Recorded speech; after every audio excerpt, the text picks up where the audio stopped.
অসমীয়া আধুনিক সংগীতৰ জগতখনত যিসকল কণ্ঠশিল্পীয়ে নিজৰ সুমধুৰ কণ্ঠ আৰু স্বকীয় শৈলীৰে শ্ৰোতাৰ হৃদয়ত এক সুকীয়া স্থান দখল কৰিবলৈ সক্ষম হৈছে, তেওঁলোকৰ ভিতৰত নীলাক্ষী নেওগ অন্যতম।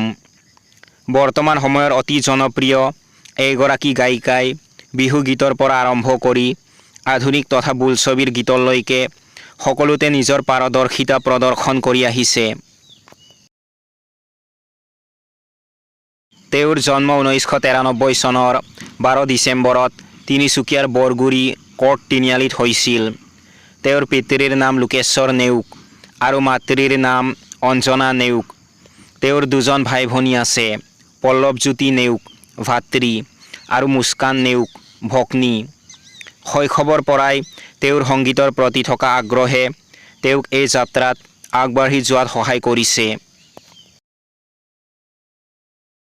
তেওঁ বিমলা প্ৰসাদ চলিহা প্ৰাথমিক বিদ্যালয় আৰু তিনিচুকীয়া জাতীয় বিদ্যালয়ৰ পৰা প্ৰাৰম্ভিক শিক্ষা গ্ৰহণ কৰিছিল। নীলাক্ষী নেওগে সাৰ্বজনীন উচ্চতৰ মাধ্যমিক বালিকা বিদ্যালয়ত স্কুলীয়া শিক্ষা গ্ৰহণ কৰিছিল।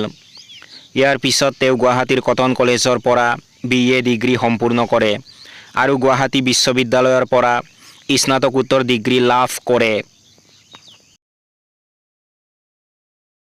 তেখেত এগৰাকী নিপুণ গায়িকা। তেওঁৰ এটা ইউটিউব চেনেল আছে, য'ত তেওঁ নিজৰ গানসমূহ নিয়মীয়াকৈ প্ৰকাশ কৰে।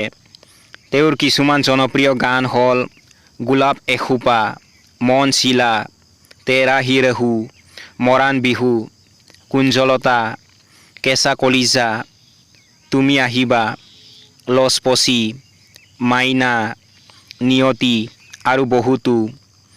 ইয়াৰ উপৰিও তেওঁ বিভিন্ন ঠাইত লাইভ অনুষ্ঠানতো অংশগ্ৰহণ কৰে। 2023 চনত দুৰ্গা পূজা উৎসৱৰ ওপৰত ভিত্তি কৰি মুক্তি পোৱা তেওঁৰ গীত ঢাকেৰ তালেয়ে দৰ্শকৰ মাজত যথেষ্ট জনপ্ৰিয়তা লাভ কৰিছিল। একে বছৰতে মুক্তি পোৱা আন দুটা গীত যাদু টনা আৰু ৰূপকোঁৱৰৰ জীয়ৰীয়েও শ্ৰোতাৰ হৃদয় জয় কৰিবলৈ সক্ষম হৈছিল। নীলাক্ষী নেওগে নিজৰ সুমধুৰ কণ্ঠ আৰু প্ৰতিভাৰে অসমীয়া সংগীত জগতত এক সুকীয়া স্থান দখল কৰিছে। তেওঁৰ গানসমূহে শ্ৰোতাক আৱেগেৰে স্পৰ্শ কৰে আৰু তেওঁৰ ভৱিষ্যতৰ দিনবোৰতো আমি তেওঁৰ পৰা আৰু বহুতো সুন্দৰ সৃষ্টি আশা কৰিব পাৰোঁ। তেওঁ সঁচাকৈয়ে অসমীয়া সংগীতৰ এক উজ্জ্বল সম্ভাৱনা।